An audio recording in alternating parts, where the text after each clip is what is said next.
سواریوں وغیرہ کی تعداد میں اضافہ ہوا کی آلودگی میں اضافے کا سبب بن رہا ہے۔ ہوا میں کاربن ڈائی آکسائڈ کے تناسب کے بڑھنے سے ماحول کی حرارت خارج نہیں ہوتی، اس لیے ساری دنیا کے درجہ حرارت میں اضافہ پریشانی کا سبب بن گیا ہے۔ اس کا حل یہ ہے کہ ذاتی سواریوں کا استعمال کم کر کے عوامی سواریوں کا استعمال بڑھایا جائے۔ ہوا کو آلودہ کرنے والے ایندھن کے وسائل جیسے پیٹرول، ڈیزل وغیرہ کی بجائے سی این جی جیسے ایندھن کا استعمال کرنا چاہیے تاکہ ہوا کی آلودگی پر قابو پایا جا سکے۔ دہلی، ممبئی جیسے بڑے شہروں میں عوامی سواریوں میں قدرتی گیس کے سلنڈر کا استعمال شروع کیا گیا ہے، جس کی وجہ سے ہوا کی آلودگی پر کچھ قابو حاصل ہوا ہے۔ نیز ہوا میں کاربن ڈائی آکسائڈ کے شامل ہونے کا تناسب بھی کم ہو گیا ہے۔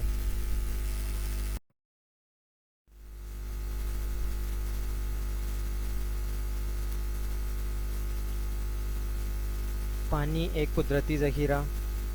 ہر سال بارش ہوتی ہے، پانی کی کافی مقدار زمین پر آتی ہے۔ پھر پانی غیر تجدیدی ذریعہ کیوں ہوا؟ پانی بادل سے بارش کی شکل میں زمین پر آتا ہے۔ زمین پر موجود پانی ہی بخارات کی شکل میں آسمان میں جا کر بادل کی شکل میں نیچے آتا ہے۔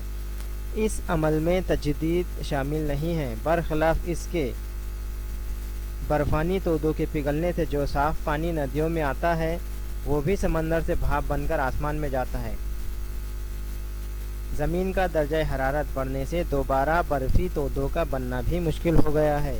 یاد رکھیے، پانی غیر تجدیدی وسائل میں شامل ہے، اس کے ذخیرے محدود ہیں، پانی کے موجود ذخیرے آلودہ ہو رہے ہیں۔ جانداروں کی بقا کے لیے ضروری ہے کہ بارش کا بہہ جانے والا پانی جب جہاں جس قدر ممکن ہو سکے اور جذب ہونے کا انتظام کرنا چاہیے۔ اسے کفایت اور احتیاط سے استعمال کرنا چاہیے۔ اس کا خیال رکھنا چاہیے کہ آلودہ نہ ہو۔ اس کے لیے اور ہم کیا کر سکتے ہیں؟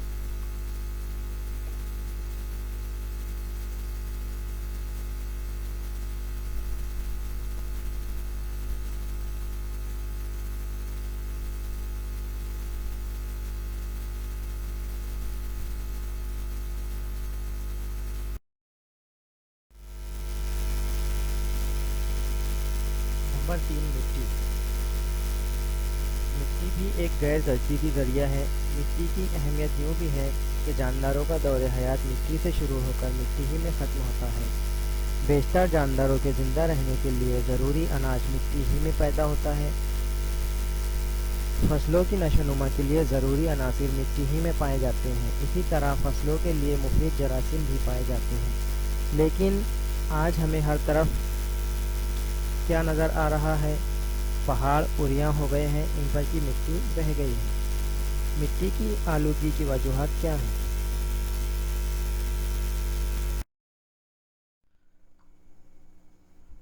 یاد رکھیے، مٹی کی آلودگی کی وجوہات مندرجہ ذیل ہیں۔ نمبر 1، فصلوں کے لیے حد سے زیادہ کیمیائی کھادوں کا استعمال۔ نمبر 2، کارخانوں کا آلودہ پانی، کیمیائی مادوں اور فاضل مادے کا مٹی میں ملنا۔ نمبر 3، مٹی میں حد سے زیادہ کیمیائی جراثیم کش ادویات کا استعمال۔ اور نمبر 4، پانی کا ضرورت سے زیادہ استعمال۔ مٹی کی تہ تیار ہونے کے لیے ہزاروں سال درکار ہوتے ہیں، لیکن چند ہی گھنٹوں میں بارش اور طوفان کے ذریعے اس کی اوریاں کاری یعنی جھیج ہو جاتی ہے۔ جنگلات کی کٹائی اور سیلاب وغیرہ سے ہونے والی اوریاں کاری سے مٹی کو بچانا چاہیے۔ مٹی کو آلودگی سے بچا کر اس اہم دولت کا ہمیں تحفظ کرنا چاہیے۔ اس اہم دولت کا تحفظ کرنے کے لیے مندرجہ ذیل طریقے استعمال کیے جا سکتے ہیں۔ مٹی کے تحفظ کے طریقے۔ نمبر 1، شجرکاری کرنا۔ نمبر 2، قدرتی کھاد کا استعمال کرنا۔ نمبر 3، قدرتی جراثیم کش دواؤں کا استعمال کرنا۔ نمبر 4، درختوں کی کٹائی روکنا۔ زمین کو بہت زیادہ پانی دینے سے اس میں نمک کی مقدار بڑھ جاتی ہے۔ قطرہ قطرہ آبپاشی اور فوارے کے ذریعے آبپاشی جیسے طریقوں میں جتنا پانی ضروری ہو اتنا ہی دیا جا سکتا ہے۔ جس کی وجہ سے زمین میں نمک کی مقدار نہیں بڑھتی، نیز پانی کی بچت بھی ہوتی ہے۔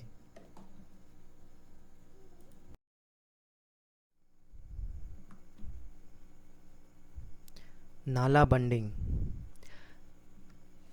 ڈھلوان زمین پر مخصوص فاصلے پر عرضی ترتیب میں نالیاں کھودی جائیں تو بارش کا بہہ جانے والا پانی ان گڑھوں میں رک کر زمین میں جذب ہو جاتا ہے۔ اسی کے ساتھ بارش کے باعث بہہ جانے والی مٹی بھی وہیں رک جاتی ہے۔ اسی کو نالا بنڈنگ کہتے ہیں۔ ان نالیوں میں مختلف فصلیں اگائی جا سکتی ہیں۔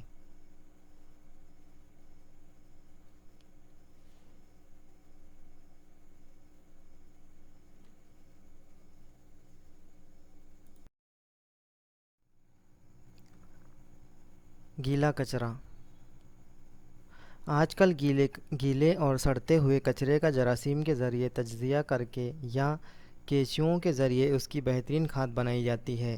کچرے کے ذریعے بننے والی اس کھاد کے استعمال سے بہتر قسم کے ذائقے دار اور بیماریوں کے خلاف قوت مدافعت رکھنے والے پھل، ترکاری، سبز پتے والی ترکاریاں، بسلی ترکاریاں وغیرہ کی کاشت کی جا رہی ہے۔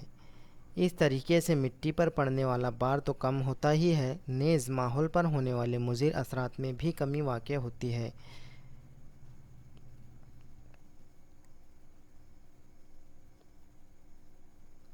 ریت، اینٹوں کے ٹکڑے، لکڑی کے بھوسے وغیرہ کا استعمال کر کے بھی کچھ فصلیں اگائی جا سکتی ہیں۔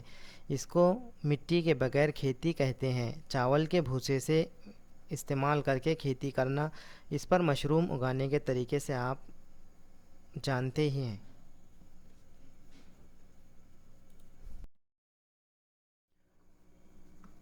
نمبر 4، معدنیات۔ قدرتی دولت میں معدنیات کا حصہ بہت زیادہ اہمیت رکھتا ہے۔ معدنیات کبھی بھی کسی بھی طریقے سے تیار نہیں کی جا سکتی۔ کارخانوں میں معدنیات کا استعمال بڑے پیمانے پر ہونے سے ان کی مقدار کم سے کم ہوتی جا رہی ہے۔ پیٹرول، ڈیزل جیسے معدنی ایندھن کے حد سے زیادہ استعمال سے نہ صرف ان کے ذخائر میں کمی واقع ہوتی ہے بلکہ ان کے احتراق سے، یعنی ان کے جلنے سے نتیجے میں خارج ہونے والی کاربن ڈائی آکسائڈ زمین کے ماحول کی حرارت کو خارج نہیں ہونے دیتی، جس کی وجہ سے دنیا کے درجہ حرارت میں آہستہ آہستہ اضافہ ہوتا جا رہا ہے۔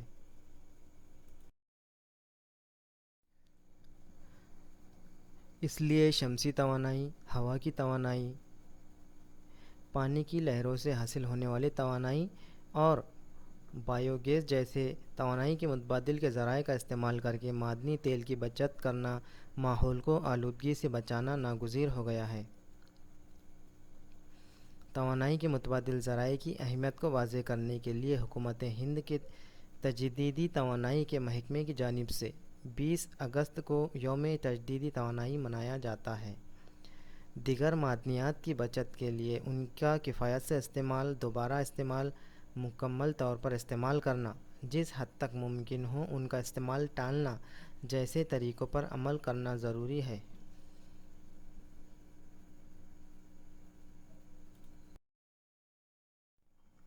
تجدیدی وسائل کے ذخیرے: جو وسائل بار بار تیار کیے جا سکتے ہیں انہیں تجدیدی وسائل کہتے ہیں۔ حیوانات و نباتات کی تخلیق بار بار ہوتی ہے۔ ہم نباتات کی بار بار کاشت کر کے ان کی تعداد میں اضافہ کر سکتے ہیں، یعنی یہ تجدیدی وسائل میں شامل ہیں۔ نباتات میں خود بخود نشو و نما ہوتی ہے، اس لیے جنگلات بھی بڑھتے جاتے ہیں۔ آج انسان رہائش کے لیے اور کارخانے بنانے کے لیے روزانہ ہزاروں ہیکٹر زمین پر پائے جانے والے جنگلات کی کٹائی کر رہا ہے۔ جنگلات کاٹ کر کاشتکاری کے لیے زمین مہیا کی جا رہی ہے۔ نباتات کی انواع میں کمی واقع ہو رہی ہے۔ آج کل نفع بخش فصلوں جیسے ربر کے درخت، بازار میں زیادہ مانگ والے ادویاتی پودے، آرائش و زیبائش کے سامان کی تیاری میں استعمال ہونے والی نباتات کی کاشت کا تناسب بڑھ رہا ہے۔ اس کا ماحول پر مضر اثر ہوتا ہے، اس لیے جنگلات کی نشوونما کرنا ضروری ہو گیا ہے۔ شجرکاری کرنے سے جنگلات بھی دوبارہ تیار ہو سکتے ہیں، لیکن اس کے لیے کافی عرصہ درکار ہوتا ہے۔ یہ بھی ذہن میں رکھنا چاہیے کہ ہم ایسے جنگلات تیار نہیں کر سکتے جو قدرتی طور پر تیار ہوتے ہیں۔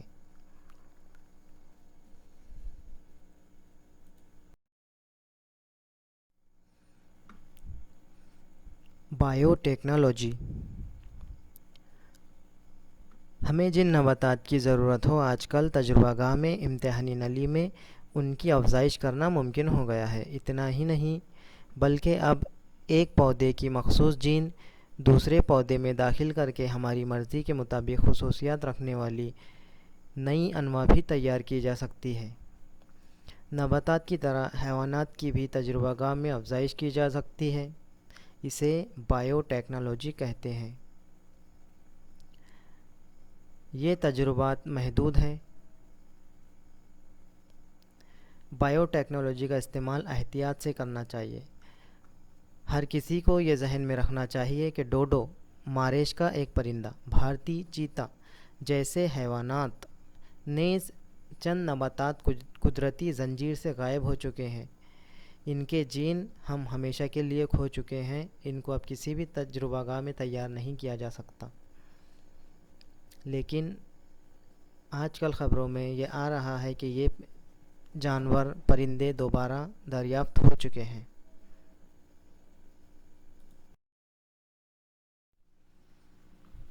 ہم نے کیا سیکھا؟ ہوا، پانی، مٹی، معدنیات غیر تجدیدی وسائل ہیں۔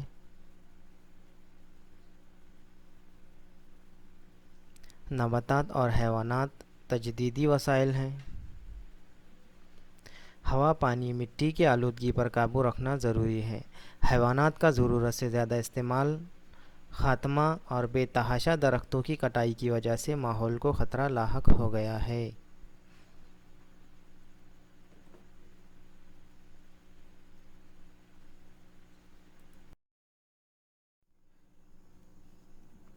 اس لیے ہمیں زیادہ سے زیادہ شجرکاری کرنا چاہیے۔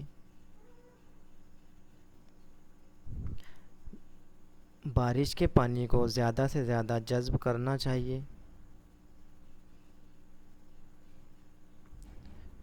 شمسی توانائی کا استعمال کرنا چاہیے۔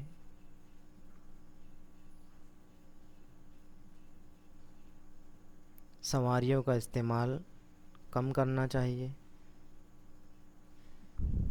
درختوں کی کٹائی پر روک لگانا چاہیے۔